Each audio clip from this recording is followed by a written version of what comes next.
My first day of high school went terribly. Let me start out with the bus ride. Before I begin, I should let you guys know I have hyperacusis, which means I get pain from sound. So, first of all, the bus ride this morning was very loud. None of the kids, of course, were very considerate to the fact that the sounds are loud and painful for me. In fact, when I tell some children, they purposely make noise just to hurt me. I sat curled up like a ball in the back of the bus for most of the ride. And finally, once we finally got there, I had to walk in with all the rest of the kids, and the bell was ringing. It was an ear-piercingly loud, shrieking noise. The pain reverberated throughout my head. It was painful through my temporal lobes and my frontal lobe. When I got to class, my teacher accused me of being late, which I was, but only by 1 minute, because it was too loud for me to go down the hallways with all the other kids. But I got punished anyway.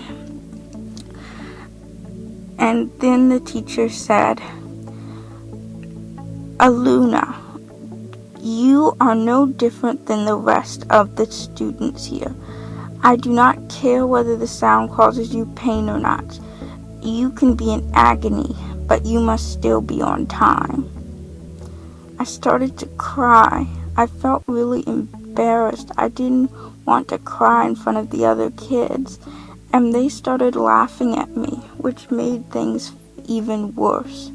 I ran out of the room and curled up in the girls' bathroom and cried. And then someone came and opened the door, and it was one of the few girls in class who didn't laugh at me. "What's your name?" she asked me. "I'm Aluna." "I'm Michelle," the girl said.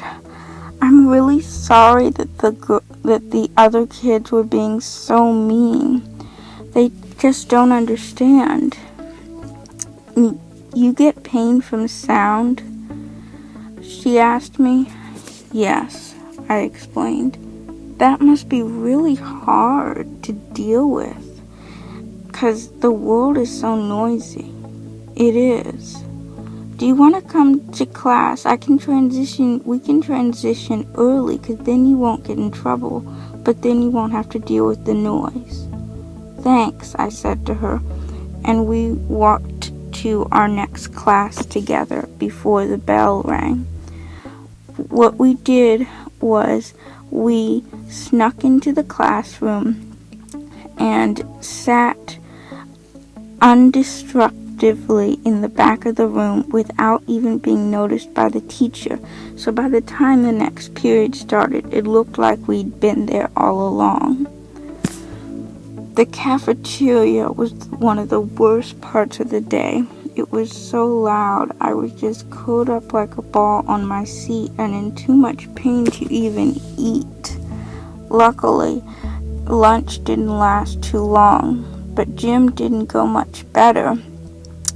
The lady was shouting. It sounded like it was a loud pulsing pain, and then she blew her whistle, it felt like I was being stabbed in the forehead due to the sound of the whistle. Finally, when it was time to go home, I went with Michelle to our lockers, and then the bell rang. More sharp stabbing pain echoed and bounced throughout my ears and head. I moaned and winced. "Are you okay?" Michelle said. "Yeah, I'll be okay." But I was in a lot of pain that day.